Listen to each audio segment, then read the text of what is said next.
Muy buenas a todos, aquí Adolfo Ruiz Calleja desde Londres. Estoy en Coinex y me acompaña personal de Heritage. Está Sara Balbi, que es directora de Heritage Londres, y está Sam Spiegel, que es vicepresidente ejecutivo y experto en moneda antigua y moneda del mundo.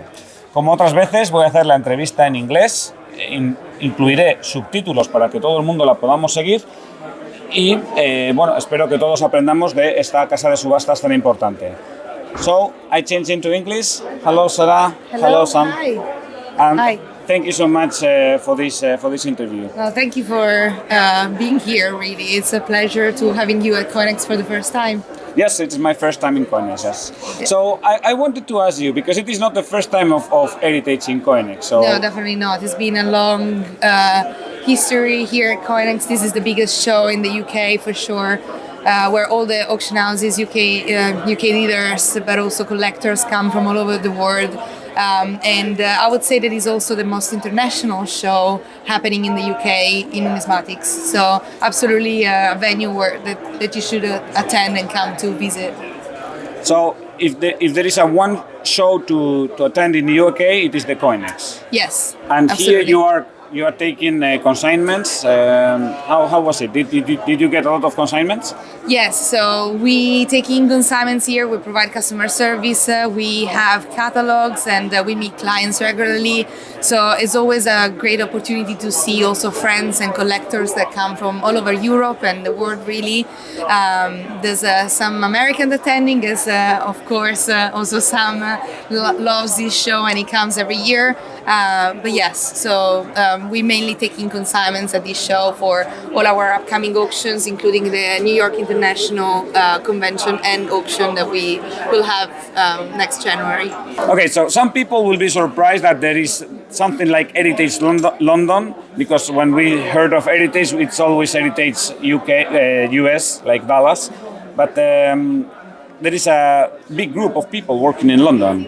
And can you explain us a little bit what you do here? Why do you have an office? Why London is important for Heritage? Well, London has always been a great hub for the numismatics market, and since 6 years ago we opened an office in London, and it's finally time where we're growing. We're looking for specialists in all the categories that Heritage handles, so not only numismatics but also everything else that we do in the US. Yes, we do have an office. We just moved to a new location in 10 Hanover Street, so if you're around, please come and visit us. We don't have auctions in the UK, but we, as I was mentioning before, we do take consignment from London, provide customer service, so it's literally a good way to help and provide help to all the customers that are based in this side of the world. And if somebody buys anything in an auction of Heritage in the US, can he pick up it in London? Yes, so that's one of the services that we provide. It is actually quite helpful. You can buy in our auction in the States and then collect your numismatic purchases in London, and we'll hold them for you. We have also a flat fee for having them shipped to the UK, and that's pretty cheap as well, as $35 per invoice. We also take care of all the custom duties, so that will also be something that really helps out. There's no import duty for bullion, for example, so that is free of charge, but otherwise for anything else there's only a 5% import duty, and sometimes at customs they always ask questions and clients not always know how to answer them, but we deal with them every day, so we can absolutely help on these. Okay. Well, the import duty is lower in UK than in the European Union, let's say. Yes. Something else is about the Brexit, because you said that you opened the office 6 years ago, but this was like in the middle of the Brexit, where everybody was thinking of what will happen with UK. So did it have an impact in the business, or only in London, or nothing at all? Or I would say that for other companies, perhaps there's definitely a change. There's been a change, but for us, as we are an American company and we also have multiple offices in Europe, we don't really have too much of a problematic side on that, because really what we do is taking consignments and we send them to the US. There's no import duties, shipping that way, and if we need to help any customers in Europe, we will just maybe use the offices that are local to them. So we have Belgium, we have another office in the Netherlands, we have another office now in Munich that we just opened this year. So if you're around there, please be in touch, and we can also suggest which one is the closer heritage representative that can help you out. And so. And when in Spain? Yeah, not yet. Maybe in the near future. I would love to. Definitely better weather than in the UK. But is the business also growing so the office in these 6 years, did it grow?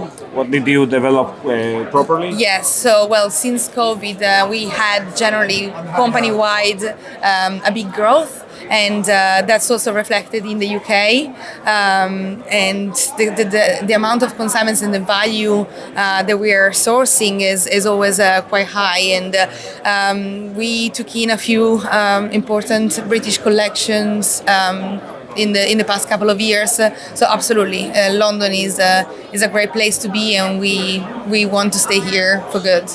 Okay, and what about the English coin market? Let's ask some. So, what do English collectors like to collect? Like coin collectors, let's say.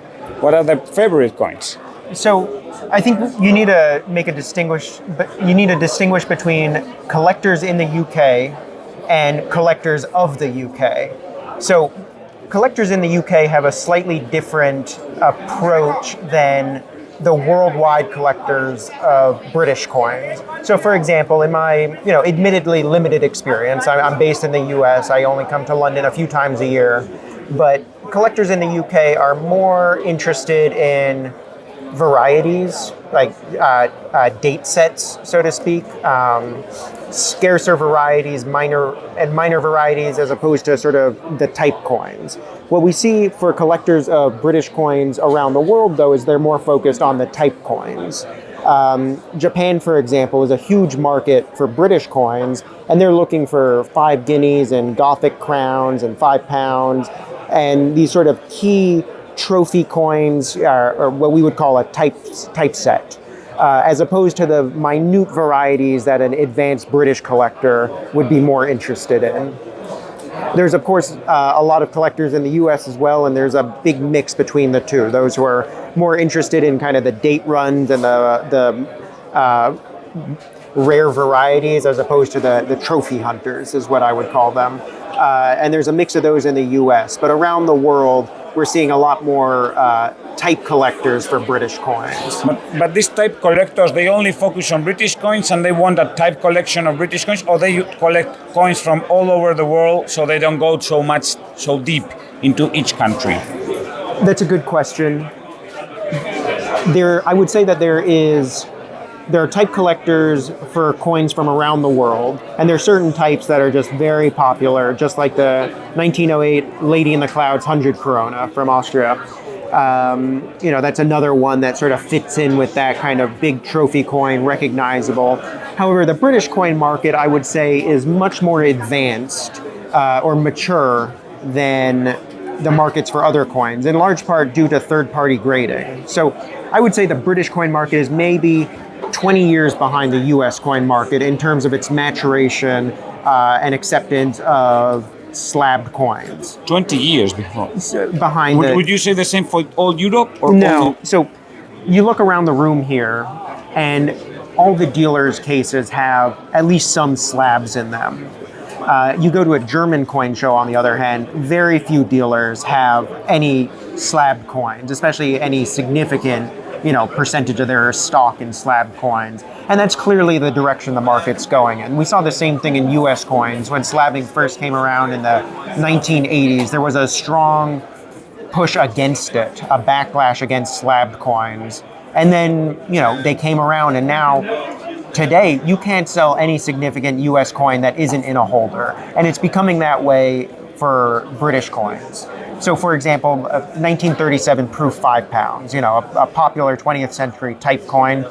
There's a few raw ones that you'll see on the floor here, but the majority of them are in slabs now that you'll see for sale, because people know that the collectors who are willing to pay the highest for them want to know, is it a 65 or a 62 or a 58 or a details coin? Whereas when it's raw, you can't make that determination with any such confidence. Okay, what about the Spanish coins in UK? Are people in England interested in Spanish coins? Because we have a lot of, I would say, coins in common, like the Vigo series, like the Lima series.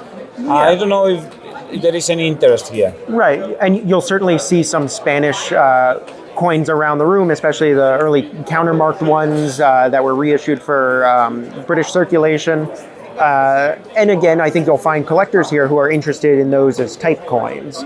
Probably it's somewhat similar, where collectors in Spain, really advanced collectors in Spain, are interested in the minor varieties and the traditional rarities, whereas collectors of Spanish coins in the UK are probably more interested in a nice 8 escudo type coin or nice 8 real type coin, as opposed to the academic rarities, you might say. Okay, and I have to ask you two, what are your favorite coins? So, Sara, you start.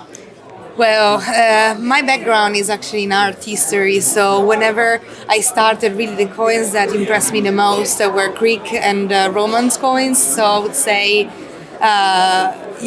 any, the classic Athens tetradrachms are always gonna be my favorite. Any particular one that you say, oh, I would like to have this, or you already have it? So I think what I would like to start, but the thing is, I always love high quality, so it's not always within the budget that I set to myself. Would be a very good collection of the 12 Caesars Oris.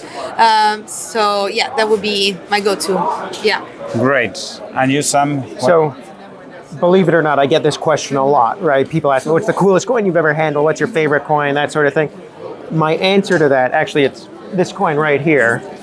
The Brutus Denarius. Yeah, Eidmar Denarius. Because on the obverse, there's a photo, there's an image of Brutus, right? The former colleague of Julius Caesar who turned into his betrayer, or in another way, defender of the Republic, by assassinating him. And then on the reverse, you have the two daggers representing the Dioscuri, the Peleus, which is a liberty cap. It's a symbol of liberty. It was given to slaves upon their manumission. And then Eidmar, so very clearly saying, I, Brutus, on the Ides of March, murdered Caesar in the name of liberty. So in the ancient world, there was no newspapers, television, radio, anything like that. The only form of mass communication was coinage. And that's what Brutus is trying to communicate in that coin that he issued, his version of the history. How many of them have you seen? How many different examples? I've had the pleasure of handling in my career half a dozen or a dozen examples. Some that have come through us for auction, some that I've handled privately for clients. In the world, there are probably low hundreds, if that exist of the type. I have to say that the very first time I hold one of these denarius in my hand was today in the Coinex. Okay. So this is also a reason why to come to the Coinex, because you will see coins that you have seen in books and you will never see in your life if you don't come here. Thank you so much, Sam and Sara. Thank you so much. Thank you for this interview, and let's be in touch. We'll see each other very soon. Hopefully. See you. Bye, everyone. Hola. Bye.